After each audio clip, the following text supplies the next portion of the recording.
We opened Boost Juice Bars in 2000. We listened to the customers and they said, we want something incredibly healthy. Problem is, it tasted like It was absolutely horrible. So just because we delivered on what the consumer wanted doesn't mean that they knew what they wanted. There are 3 steps from having less than zero experience to trading in one of the most competitive and fast-paced industries on the planet. And I'm going to walk you through them.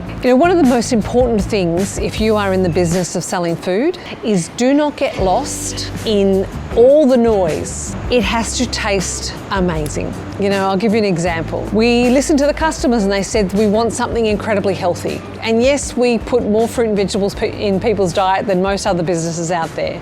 But we wanted to create a product that was like a super healthy product. Problem is, it tasted like shit. It was absolutely horrible. But it was approved by a professor. It had all the omega-3, it had oils in it had flaxseed oils, it had, you name it had it in there. At the end of the day, people know that they need to have more fiber in their diet, but they don't want to eat cardboard. So if you're in food, you have to be obsessive compulsive about the taste of that product. It has to be unimaginably delicious. The rest you have to work out, but it has to taste great.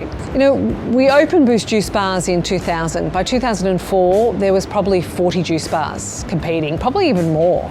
Everyone had a juice bar and they thought, how hard was it? And you know what? It wasn't that hard to set up a juice bar. The fit out was actually inexpensive. The staffing you could get pretty easy. You can train pretty quickly. But people forget that when you create a business, you're also creating a brand. And when you stand behind that brand, it comes with standing behind with passion and commitment and really delivering on a promise that you market through your communications. Everyone can buy a pair of runners. You could probably pick up a pair of beautiful runners for about $20. But why do we spend $200 at a Nike store? Because of the brand, because we trust that brand. There's lots of phones out there. You can go to Aldi and pick one up for $50. Why do we spend $2,000 on an Apple?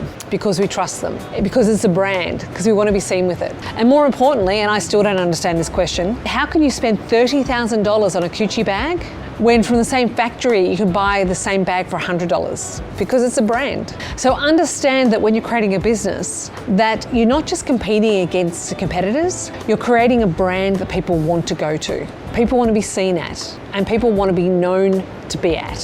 What's your brand? Retail, business, food, shopping, e-commerce, it's all difficult, right? I remember sitting at Shark Tank and sitting with my fellow sharks, and every single one of us thought we had the hardest industry. The reality is business is tough. And if you're sitting there and going, I understand that, Janine, and I'm going through a tough times, make sure you look at yourself in the mirror to make sure you're doing everything you possibly can. If for some reason the business is just not succeeding, work out a way to exit. But before you get down that path and before you go down the path of moving out of your business, surely there is something else you can do. Don't fall into the verb trap, which is victim, entitled, rescue and blame. Go towards solutions. What is your problems that you need to solve? Ownership. The only person that's going to fix it is you. Accountability and responsibility. SOAR. If you're focusing on soar, then you've got a chance of getting your business out of the situation it currently is in.